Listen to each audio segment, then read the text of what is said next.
The Federal Aviation Administration is hosting a rare safety summit. It comes after a series of mid-air incidents and near collisions at U.S. airports. That's right. Aviation officials are set to decide whether they should make changes to how they regulate flights.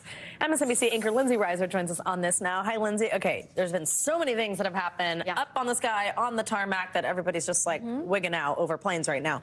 The FAA acting administrator tells NBC News, though, it's still safe. So walk us through what could happen here and how airlines, the regulation aspect might come in here, why the FAA steps in and when. Yeah, they say, look, it's safe, but this isn't an academic exercise. There have been incidents, documented incidents. We've seen video of this. We've been reporting on it. And somebody on the panel really called this moment a call to vigilance. And they point to tons of air traffic control right now and less experienced crews. Remember, during the pandemic, these carriers, they slashed their staffs. A lot of long tenured employees took retirement packages. And so now they have less experienced people working together.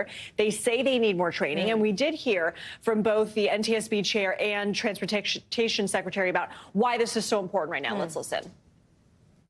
We can't wait for the next catastrophic event to seek the warning signs of today, fully determine the contributing factors, and swiftly address them.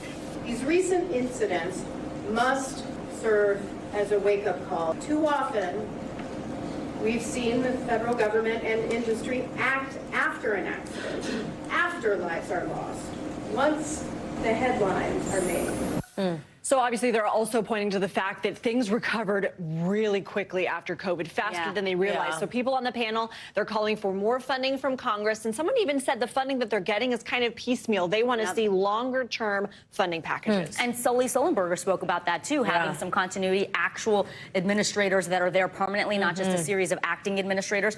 This isn't just about passengers being spooked. We're talking about airline workers, airline staff on those planes. Earlier this month, an airline worker was stabbed in the neck with a broken off spoon. What are the, you talked to some crew members, what are they asking for? And their concerns are mostly about passengers, unruly passengers. They say they're really comfortable when it comes to those tarmac near misses, they're confident that the system works. But if you take a look at a graphic from the FAA on disturbances, we have seen in 2021, we saw a dramatic rise. Look at that, 1,099 in investigations.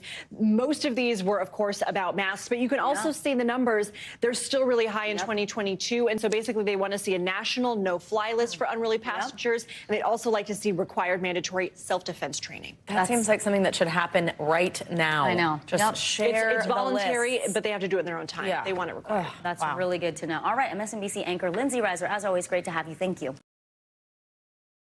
Thanks for watching our YouTube channel. Follow today's top stories and breaking news by downloading the NBC News app.